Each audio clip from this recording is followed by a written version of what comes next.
আসসালামু আলাইকুম। আজকে আমি রান্না করব ইলিশ মাছ। আজকে ইলিশগুলো আমি রাখছি মাসির কাছ থেকে। বড় এরকম সাইজের 4টা ইলিশ রাখছি, 3টা ইলিশ আমি ফ্রিজে রেখে দিছি, আর একটা ইলিশ আমি এখন রান্নার জন্য বের করে নিলাম। এখন কেটে ধুয়ে নিব এই ইলিশ মাছটা। তো আমি কেটে নিচ্ছি, পরিষ্কার করে নিচ্ছি। এখন আমি এর মধ্যে কিছু লবণ দিয়ে কিছুক্ষণের জন্য মাখিয়ে রেখে দেব। মাছগুলো আমি একটু মোটা মোটা সাইজেরই কাটছি, তাই এখন আমি লবণ দিব। আর কিছু লবণ দিয়ে এর ভিতরে রেখে দিব। লবণ দিয়ে ইলিশ মাছটা মেখে দিলে অনেক ভালো লাগে আর খেতেও মজা লাগে, তাই আমি ইলিশ মাছটা লবণ দিয়ে কিছুক্ষণের জন্য আমি রেখে দিই। এরকমভাবে আমার শ্বশুরবাড়ি সবাই রেখে দেয়, আমি শ্বশুরবাড়ির কাছ থেকে এরকম শিখছি। এখন কেটে নেব সবজি, শসা, পটল, আলু, এগুলা দিয়ে আমি ঝোল করে নেব। ইলিশ মাছের ঝোল শসা দিয়ে আর পটল দিয়ে ইলিশের ঝোল খেতে অনেক মজা হয়, তাই আজকে ইলিশ মাছের ঝোল করে নেব। আমি এখন সবজিটা কাটা হয়ে গেছে, সবজি কেটে ধুয়ে পরিষ্কার করে নিচ্ছি। এখন আমি এদিকে পেঁয়াজও কেটে নিয়েছি, পেঁয়াজ কাঁচামরিচ কেটে নিয়েছি। এখন মাছটা বের করে আবার একটু ধুয়ে এখন এখানে আমি হলুদ, মরিচ আর লবণ দিয়ে মাখিয়ে আবার রেখে দেব কিছুক্ষণের জন্য। এখন একটা কড়াই বসিয়ে কড়াইয়ে আমি সরিষার তেল দিয়ে দিব। ইলিশ মাছটা সরিষা দিয়ে রান্না করলেই ভালো হয়। সরিষার তেল দিয়ে এখন পেঁয়াজ আর কাঁচামরিচটা দিয়ে দিতেছি, দিয়ে এটা ভালোভাবে ভেজে নেব।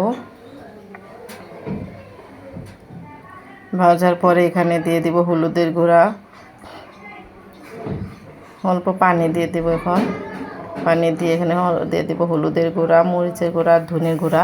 আমি কোনো বাটা মশলা ব্যবহার করব না, কারণ ইলিশ মাছে আমি কোনো বাটা মশলা খাই না, আমি ওগুলো ব্যবহার করি না। এখন দিয়ে দিলাম লবণ। এই তো এখন মশলাটা আমি ভালোভাবে কষিয়ে নিব। যতক্ষণ পর্যন্ত মশলার উপরে তেল না উঠে আসবে ততক্ষণ পর্যন্ত মশলাটা আমি কষিয়ে নেব।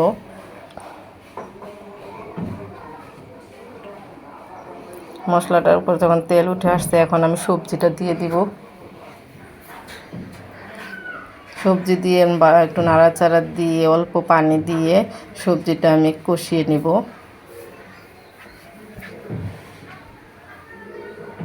এখন ঢেকে দেব, আমি ঢাকনা দিয়ে ঢেকে দিলাম। এখন ঢাকনাটা উঠে আবার একটু নাড়াচাড়া দিয়ে আবার ঢেকে দেব।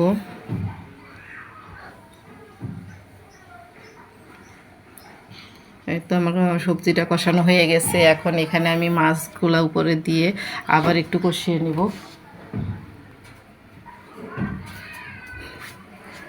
মাছের 3 পিস আর মাথাটা দিয়ে দিলাম, দিয়ে এখন আমি নাড়াচাড়া দিয়ে ঢেকে রাখবো।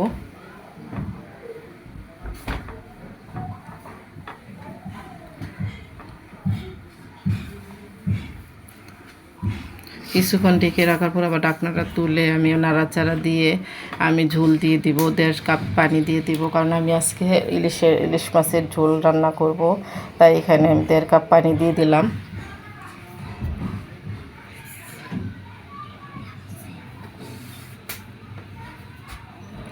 দেড় কাপ পানি দিয়ে এখন আমি এখানে ঢেকে দেব। ইলিশ মাছের ঝোলটা খেতে ভালোই লাগে। এই তো আমার ইলিশ মাছের ঝোল রান্না হয়ে গেছে। এরকমভাবে ইলিশ মাছের ঝোল কে কে খেতে পছন্দ করেন অবশ্যই কমেন্টে জানাবেন, আর একটা লাইক আর শেয়ার দিয়ে আমার পাশে থাকবেন। আজকে এই পর্যন্তই। আসসালামু আলাইকুম।